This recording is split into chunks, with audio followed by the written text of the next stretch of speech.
Bonjour, je m'appelle Paul, je suis un converti de l'islam. Mes parents sont tous les deux algériens là je vais vous raconter mon témoignage de conversion. J'ai été baptisé en 2020. Donc mon parcours de conversion commence en Algérie. Disons que mes parents ils m'ont emmené en Algérie alors que je vivais dans un pays occidental.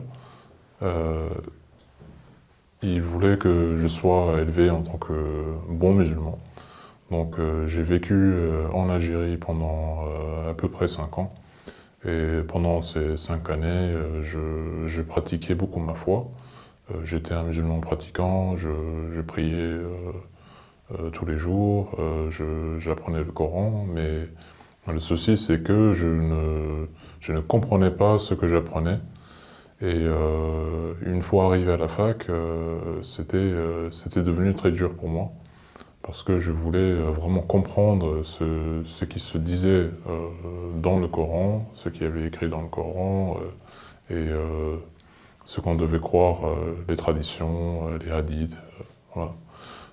J'ai dû, une fois arrivé à la fac, aller à la bibliothèque universitaire, où là j'ai pu accéder à des livres islamique où j'ai commencé à lire, me renseigner lire le Coran pour moi-même, pour vraiment le comprendre.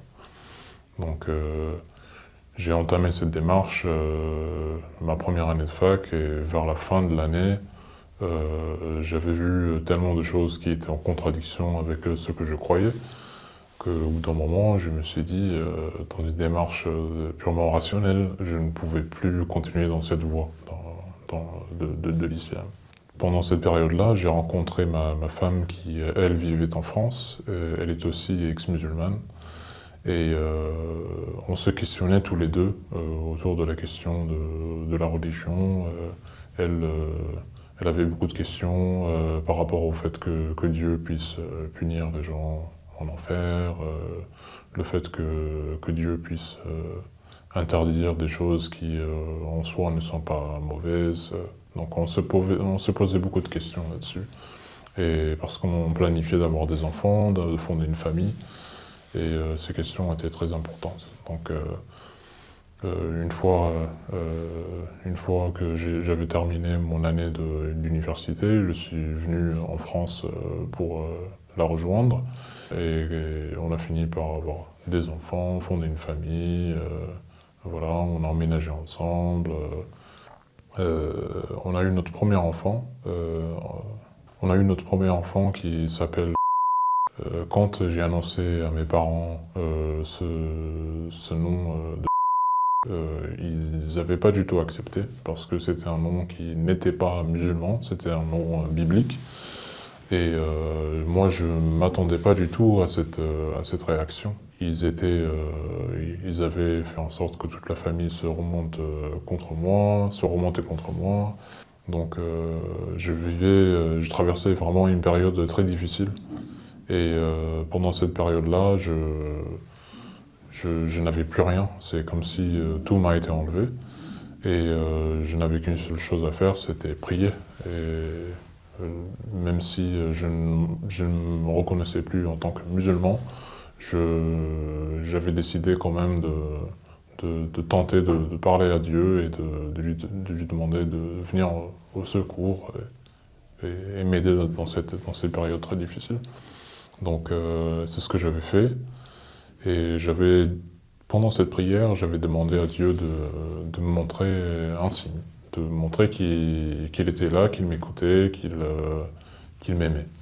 Donc, euh, Pendant une semaine ou deux, rien ne s'est passé. Donc, je me suis dit, bah, j'avais bien raison de ne pas prier, ça ne sert à rien.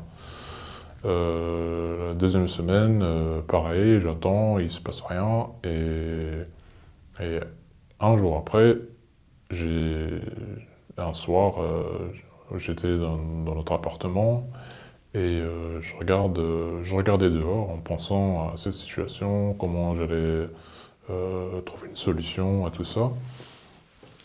Et Bah, je regardais dans le ciel et d'un coup,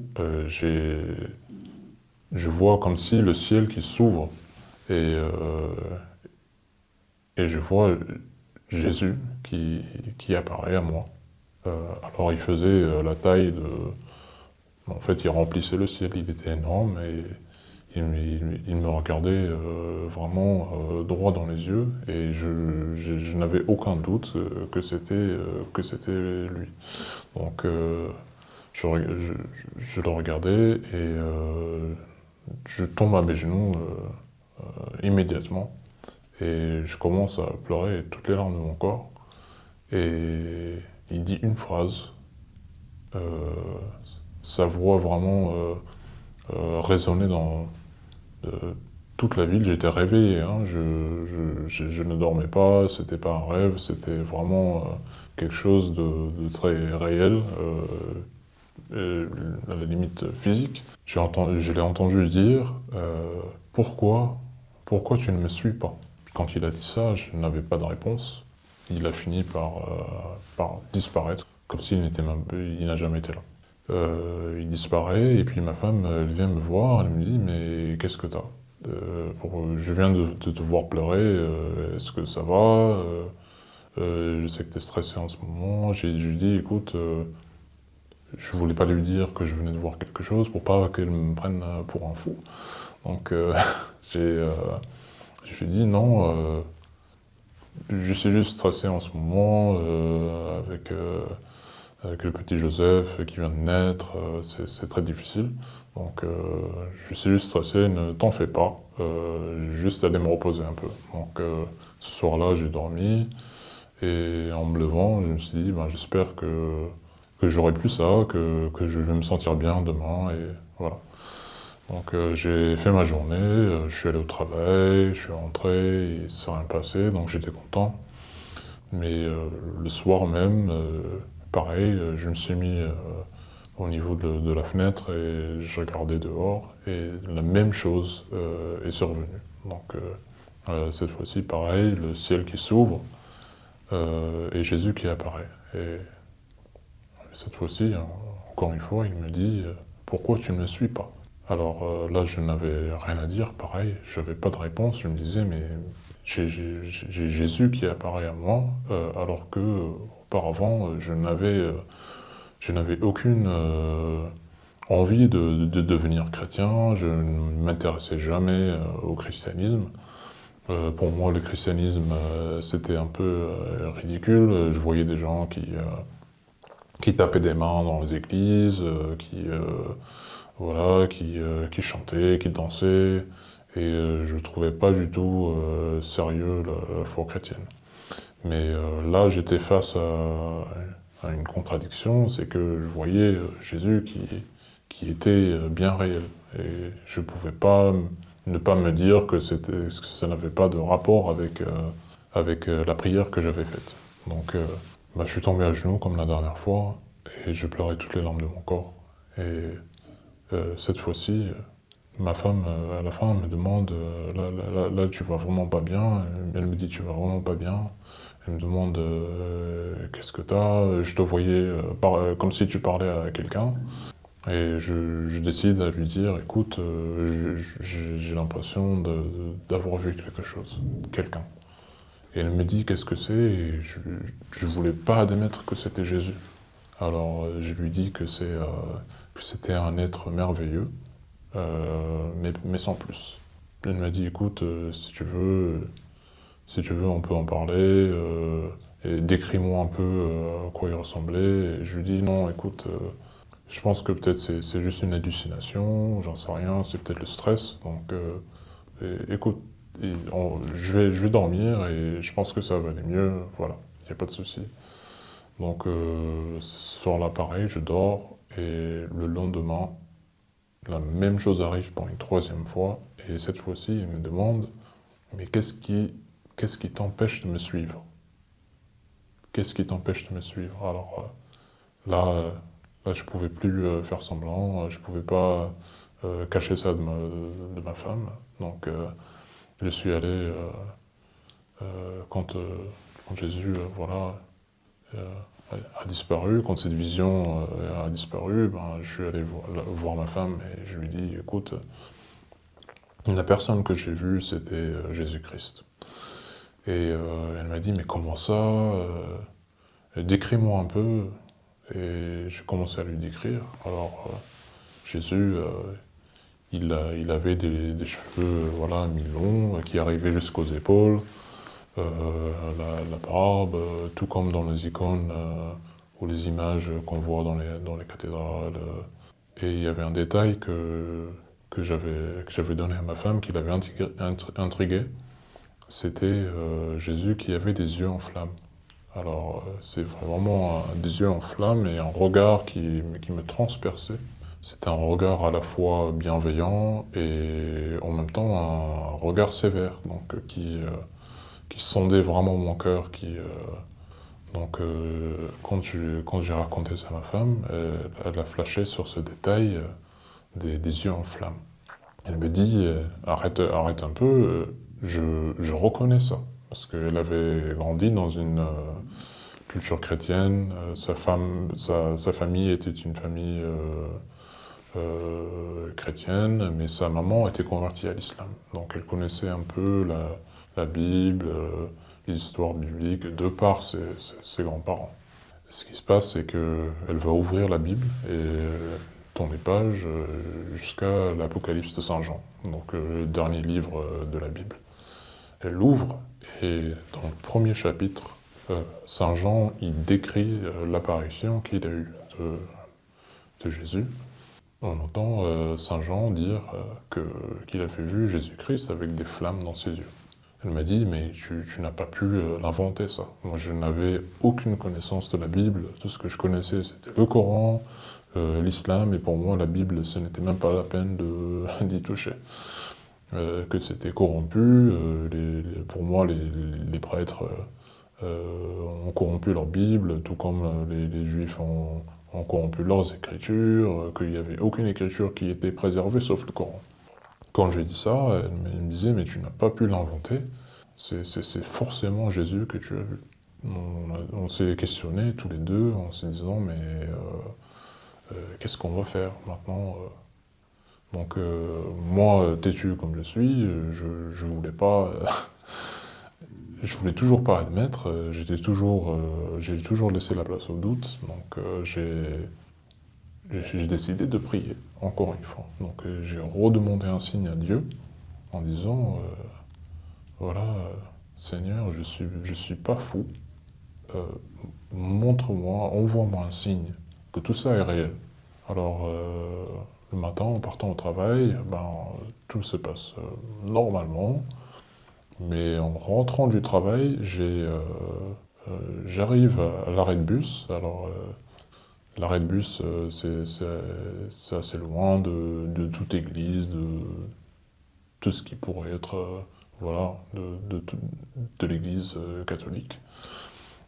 C'est assez loin géographiquement, mais j'arrive à cet arrêt de bus et je trouve une carte de prière avec une belle image de la Sainte Vierge dessus. Je prends cette carte et je me dis, mais c'est pas possible. J'ai demandé un signe et quand je rentre, je trouve une carte de prière. Alors je décide de rentrer et de prier. Donc derrière la carte, il y avait une prière de Saint Jean-Paul II, donc à la Sainte Vierge. Donc j'ai prié cette prière et avec ma femme. On n'a jamais ressenti une telle chose, quoi. Donc vraiment une paix. J'ai senti qu'enfin j'avais répondu à ce que Jésus me disait. C'est que la chose qui m'empêchait de le suivre, c'était juste moi. C'était juste mes doutes. Voilà. Je mettais des obstacles là où je ne devais pas en mettre. Et donc, quelques jours après, j'ai eu une dernière vision de la Sainte Vierge, de Jésus et de Saint Joseph. Et les trois me regardaient et j'entends Jésus me dire ils seront tes parents dorénavant. Donc il me présentait sa maman et son papa adoptif. Et c'était pour moi très touchant parce que je vivais des difficultés avec mes propres parents. Et de savoir que Joseph et Marie étaient là pour moi et m'aimaient inconditionnellement, je n'ai jamais expérimenté quelque chose comme ça. Ça m'a beaucoup aidé. Ça m'a beaucoup aidé dans mon parcours.